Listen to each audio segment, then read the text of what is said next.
Hello again. It's time for chapter 11 of The Phoenix and the Carpet, which is called The Beginning of the End. And indeed it is nearly the end, because there is only chapter 11 and chapter 12 left. Anyway. Well, I must say, said Mother, I've never in my life bought such a bad bargain as that carpet. A soft O sprang to the lips of Cyril, Robert, Jane and Anthea.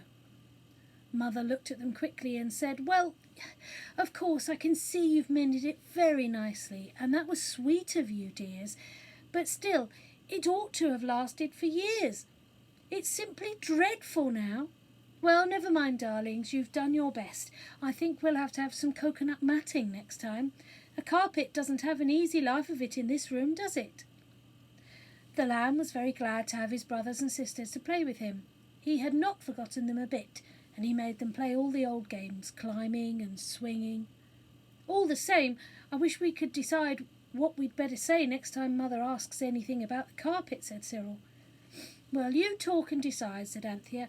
Come here, lamb, come and play with your Noah's Ark. The lamb came creeping into Anthea's arms. Well, you see, Cyril said, it's the old bother. Mother can't believe the real truth about the carpet, and... You speak the truth, remarked the Phoenix, coming out from the cupboard. Now hear the wisdom of the Phoenix. Pretty Polly, remarked the lamb, reaching his hands towards the golden speaker. The Phoenix hid behind Robert, and Anthea hastened to distract the attention of the lamb. The Phoenix yawned. Look here, said Anthea, I really have an idea. This isn't like a common carpet. It's very magic indeed. Don't you think if we put tacho on it and then gave it a rest, the magic part of it might grow, like hair is supposed to when you put tacho on it? It might, said Robert. Anthea's idea was something to do, and they did it. It was Cyril who fetched the tacho bottle, but the bottle hadn't got much in it. We mustn't take it all, Jane said. Leave enough in the bottle to wet Father's head all over, and let's make up with paraffin. I expect it's the smell that does the good, really, and the smell's exactly the same. So a small teaspoonful of the tacho was put on the edges of the worst darn in the carpet and rubbed carefully into it, and all the parts that there was not enough tacho for had paraffin rubbed into them with a piece of flannel. Look, children, Father's sent a telegram, said Mother, rushing into the room. She held it out, and the children, holding it by its corners, read, Mother said, that means you're going to see the water babies at the theatre all by yourselves, and Father and I will take you and fetch you. Give me the lamb, dear, and run and get your best clothes ready for later. By 4 o'clock Jane was almost sure that several hairs were beginning to grow on the carpet. The Phoenix perched on the fire grate, but it seemed a little absent-minded and even a little sad. Don't you feel well, Phoenix dear? Asked Anthea. I am not sick, replied the golden bird with a gloomy shake of the head, but I am getting old. Why, you've hardly been hatched any time at all. I thought you lived for 500 years, said Robert. You've hardly begun this set of years. Think of all the time that's before you. I am old. I am weary. I feel as if I ought to lay my egg and lay me down to my fiery sleep. But what is the show at the theatre tonight? Wrestlers, gladiators, a combat of leopards and unicorns? I don't think so, said Cyril. It's called The Water Babies, and if it's like the book, there isn't any fighting in it. There are chimney sweeps and professors and a lobster and an otter and a salmon and children living in the water. Sounds chilly to me, said the Phoenix, shivering, and he went to sit nearer the fire. I don't suppose there will be any real water, said Jane, and theatres are very warm and pretty, with a lot of gold and lamps. Wouldn't you like to come with us? I was going to say that, said Robert in injured tones, only I know how rude it is to interrupt. Do come, Phoenix, it will cheer you up.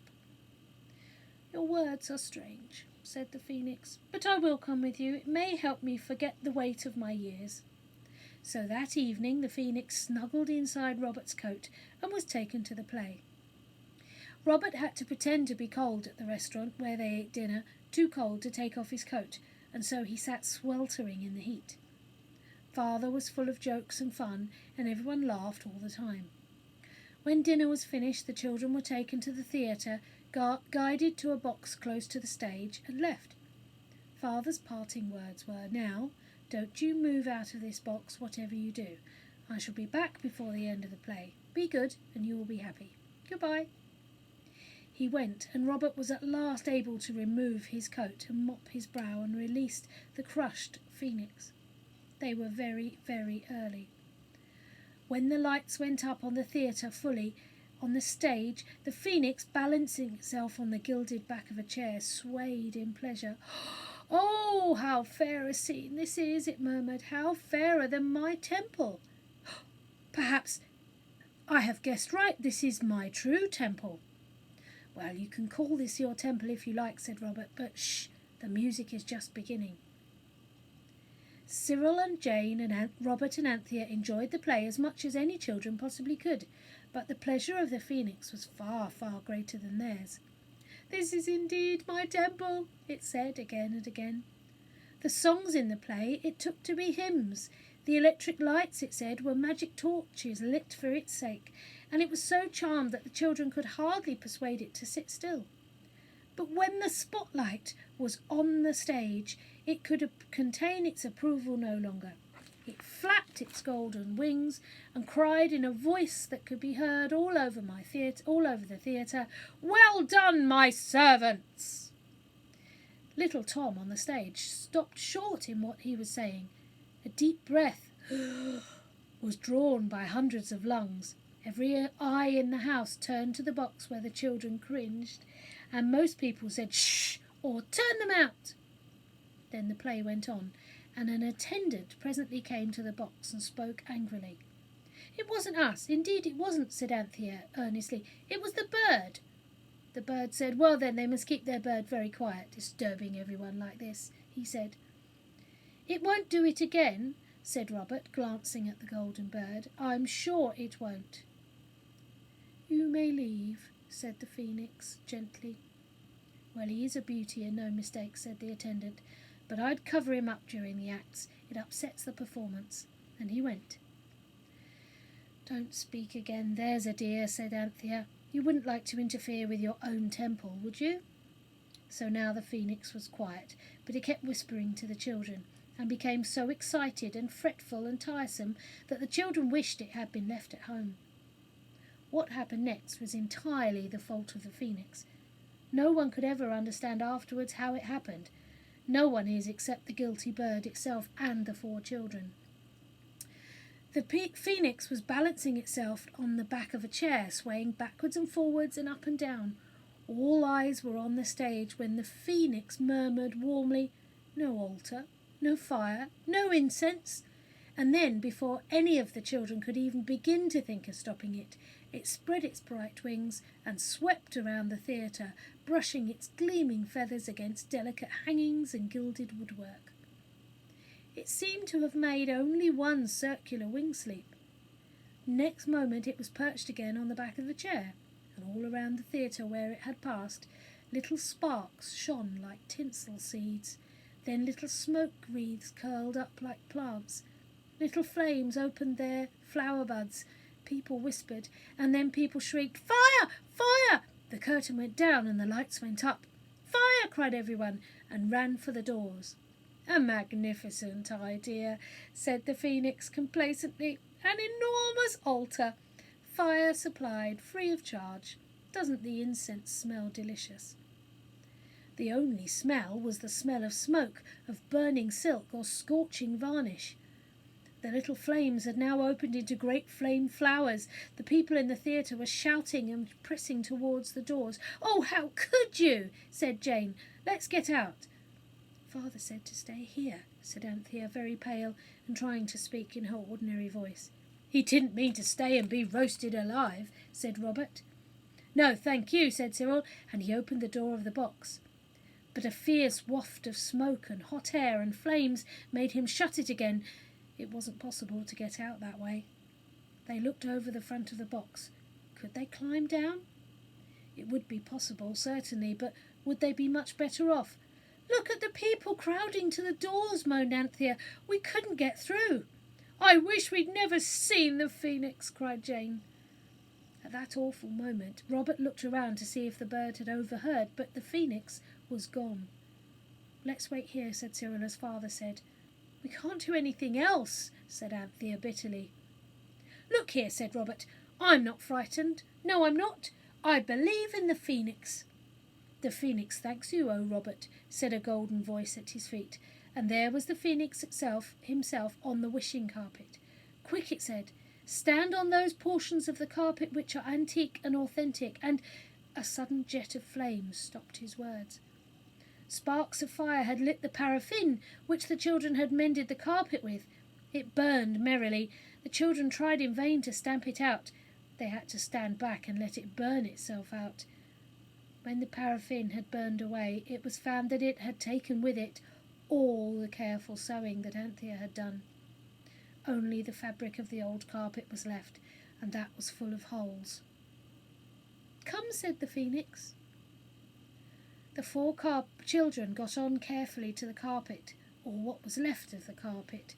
It was very hot. The theatre was a pit of fire. Everyone else had got out.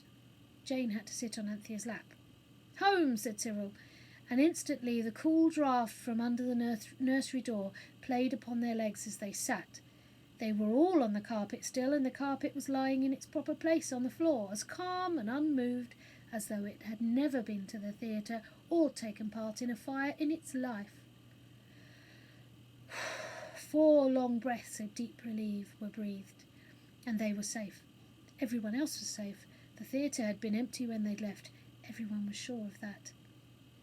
They presently found themselves talking all at once. Did you notice, they said, and do you remember? When suddenly Anthea's face turned pale under the dirt which it had collected during the fire. Oh! Mother and Father! Oh, how awful! They'll think we're burnt! Oh, let's go this minute and tell them we aren't. We'll miss them, said the sensible Cyril. Well, you go then, said Anthea, or I will. Oh, I wish we'd never got to know that phoenix. Shh, said Robert. It's no use being rude to the bird. I suppose it can't help it.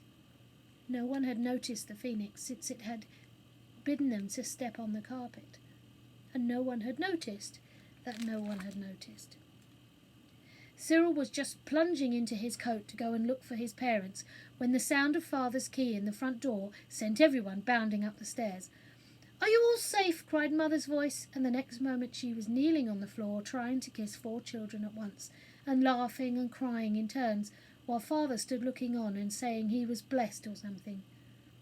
How did you guess we'd come home? Said Cyril later, when everyone was calm enough for talking. Well, it was rather a strange thing. We heard the Garrick Theatre was on fire, and of course we went straight there, said Father briskly. We couldn't find you, of course, and we couldn't get in, but the fireman told us everyone was safely out. And then I heard a voice at my ear say, Cyril, Anthea, Robert and Jane, and something touched me on the shoulder. It was a great yellow pigeon, and it got in the way of my seeing who'd spoken. It fluttered off, and then someone said in the other ear, They're safe at home. And when I turned again to see who it was speaking, there was the pigeon on my other shoulder, dazed by the fire, I suppose. Your mother said, I said it was the bird that spoke, said the mother. And so it was, or at least I thought so then. And it wasn't a pigeon. It was an orange-coloured cockatoo. I don't care who it was that spoke. It was true, and you're safe. Mother began to cry again, and Father said bed was a good place after the adventures of the stage. So everyone went to bed. Robert had a talk with the phoenix that night. Oh, very well, said the bird, when Robert had said what he felt. Didn't you know I had power over fire? Don't distress yourself. I can undo the work of flames. Kindly open the window. And it flew out. That was why the papers said the next day that the fire at the theatre had done less damage than they had thought. As a matter of fact, it had done no damage at all, for the phoenix spent the night putting things straight. How the management accounted for this will never be known. The next day Mother saw the burnt holes in the carpet. It caught where it was paraffin-y, said Anthea. I must get rid of that carpet at once, said Mother. But what the children said in sad whispers to each other as they pondered over last night's events was, We must get rid of that phoenix. One chapter left. I'll see you tomorrow. Bye.